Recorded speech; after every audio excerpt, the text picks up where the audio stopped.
अब हमारी third method है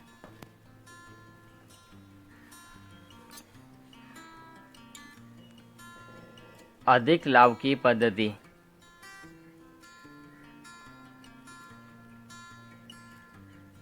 तो अधिक लाभ की पद्धति को हम इंग्लिश में क्या बोलेंगे? Super profit method. तो सुपर प्रॉफिट मेथड, इसमें क्या होता है हमारे पास कि सबसे पहले अधिक लाभ होता क्या है उसके बारे में जान लेना ज़रूरी है।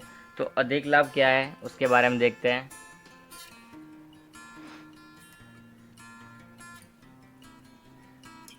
अधिक लाभ अर्थात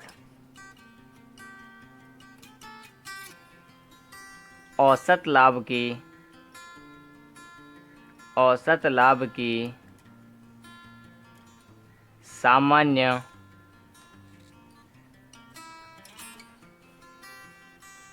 अपेक्षित लाभ पर वृद्धि। अब इसको गाणितिक स्वरूप में देखा जाए कि अधिक लाभ होता क्या है, तो गाणितिक स्वरूप में हम देखते हैं। तो अधिक लाभ बराबर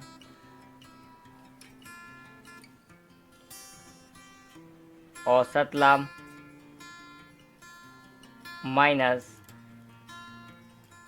सामान्य अपेक्षित लाभ। इस पद्धति को सबसे उत्तम पद्धति माना जाता है ख्याति की गणना करने के लिए। इस पद्धति को ख्याति की गणना करने के लिए सबसे उत्तम पद्धति भी माना जाता है। इस पद्धति से गणना करने के लिए हमको 6 स्टेप्स को फॉलो करना पड़ता है। तो वो 6 स्टेप्स कौन कौन से हैं? तो गणना के स्टेप्स, तो गणना को हमको किस तरह स्टेप में करना है? 6 स्टेप में करना है। तो सबसे पहले हमको उसके लिए चाहिए क्या कि व्यवसाय में विनियोजित पूंजी। व्यवसाय में विनियोजित पूंजी यानी कि कैपिटल एम्प्लॉयड, वो कैसे मिलती है हमको? Total assets minus total liabilities.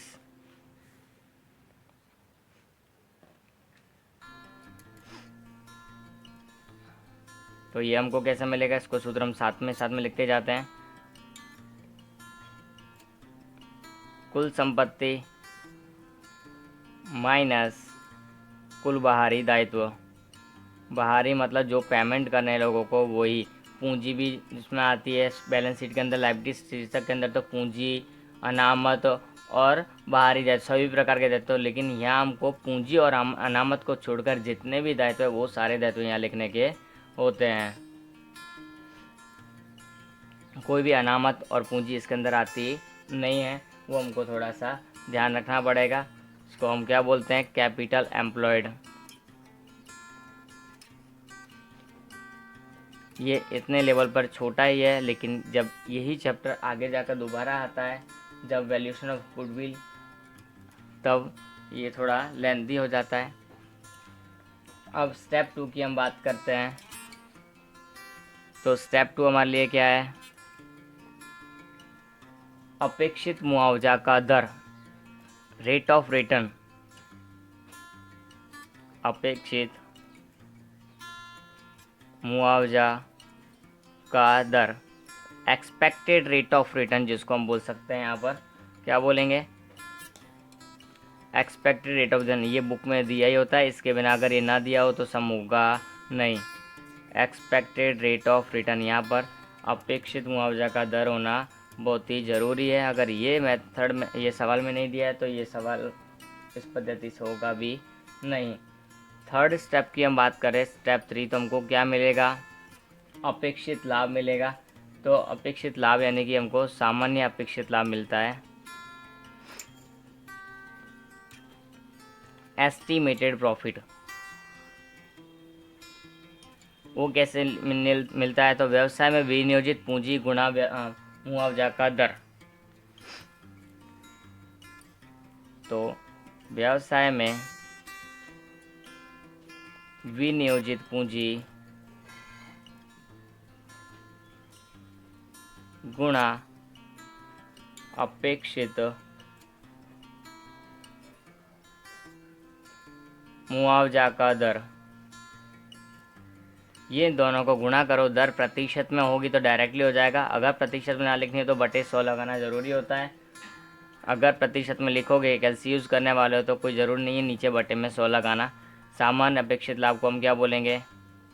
Expected profit.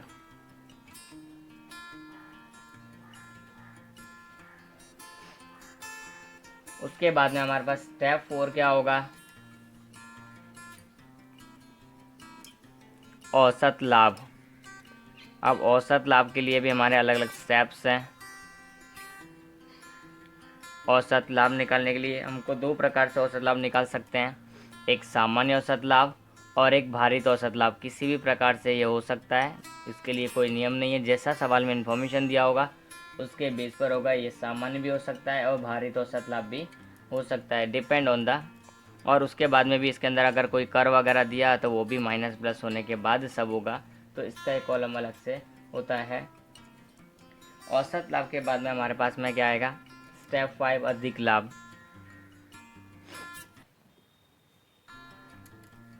यहाँ पर औसत लाभ की गणना थोड़ा हमको ध्यान रखना पड़ता है, बाकी सब इजी होगा इसके अंदर। अधिक लाभ का सूत्र हमारे पास क्या होगा? हमने ऊपर ऑलरेडी लिखा हुआ है, औसत लाभ माइनस अपेक्षित लाभ। जो हमारा स्टेप 4 है उसमें से स्टेप 3 को माइनस करेंगे तो हमको मिल जाएगा अधिक लाभ, स्टेप 5।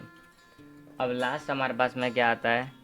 स्टेप 6 ख्याति। ख्याति का सूत्र तो हमको पता ही है ऑलरेडी, अधिक लाभ गुणा खरीदी के वर्ष। अधिक लाभ गुणा ख्याति के खरीदी के वर्ष।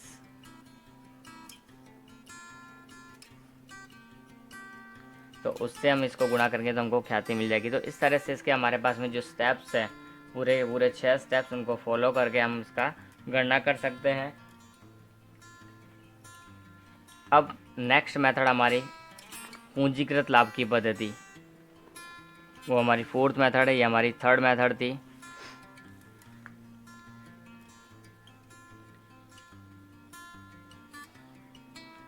लाभ को पूंजीकृत करने की पद्धति है, तो पूंजीकृत लाभ की पद्धति एक ही बात है।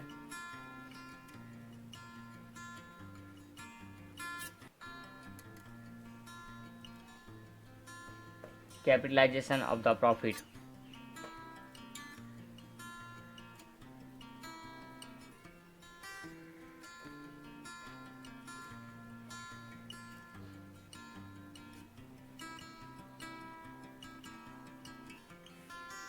तो इस पद्धति के अंदर अब क्या होता है वो हम यहाँ पर देखेंगे।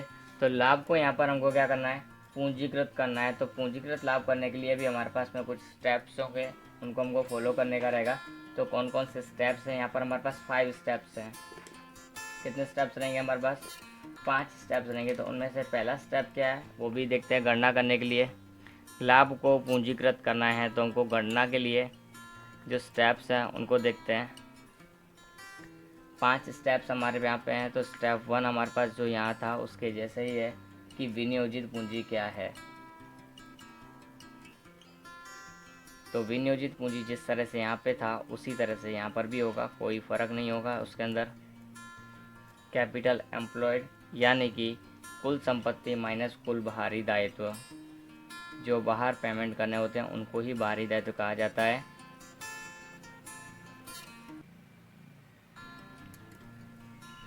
उसके बाद हम बात करते हैं नेक्स्ट स्टेप की।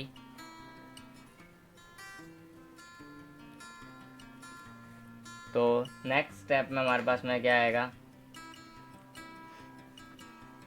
स्टेप 2 हमारे पास होगा अपेक्षित मुआवजा का दर। जैसा कि हमारे पास स्टेप 2 यहाँ था वही यहाँ पर भी रहेगा।